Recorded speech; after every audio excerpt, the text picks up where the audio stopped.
Ang ating topic ngayon ay tinatanong ni Jojo. Ang tanong niya ay, pwede po bang malaman kung ilang taon ka na at paano po ba magpigil ang isang lalaki pagdating sa palakpakan? So natin pag-usapan for today's video. Interesado ka bang malaman kung ano ang kasagot? Please keep on watching. Pero bago yan, kung bago ka pa lang sa akin channel, please consider to like this video and subscribe my channel.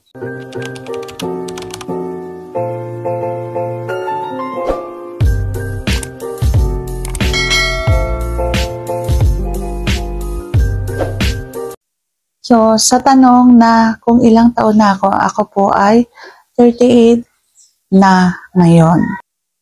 So, paano nga ba magpigil ang isang lalaki pagdating sa palakpakan?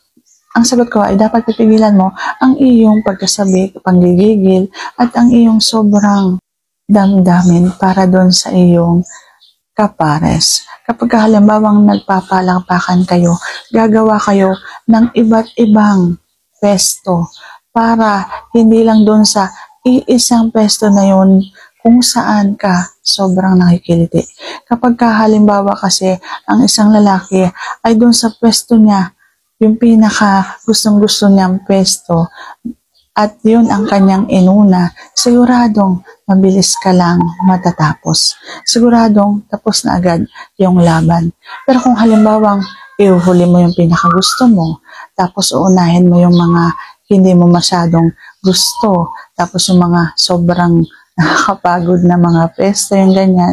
So, hindi ka agad makakaisip ng sobrang kiliting-kiliti ka na, yung ganun. At kapag halimbawang nakapasok na ang iyong tea, huwag kang masyadong magmamadali. Yung dadamdamin mo lang yung mga bawat bagay, tapos sasamahan mo ng pagpapahinga. Halimbawa, tutukain mo yung kanyang labi, yung kanyang liig, yung kanyang dalawang bundok, yung ganyan. Hindi lang yung tuloy-tuloy na baon-hugot. Sigurado, mabilis kanyan matatapos. Dapat marunong kang maglaro sa apoy. Hindi yung kapag inapoyan ka, apoy na apoy ka na talaga. Yung ganon. So, kailangan maglalaro ka. Ganun lamang po magpigil. Kapag halimbawang gusto mo talagang hahaba yung oras ng labanan ninyo, dapat marami kang naiisip na pwede mong gawin. Kapag halimbawang hawak natin ang isip, mas gagana yan at mas marami kang magagawa sa pagkipagpalakpakan. Pero kung halimbawa ang iniisip lang natin ay yung matapos tayo, malabasan tayo, siguradong mabilis matatapos ang laban.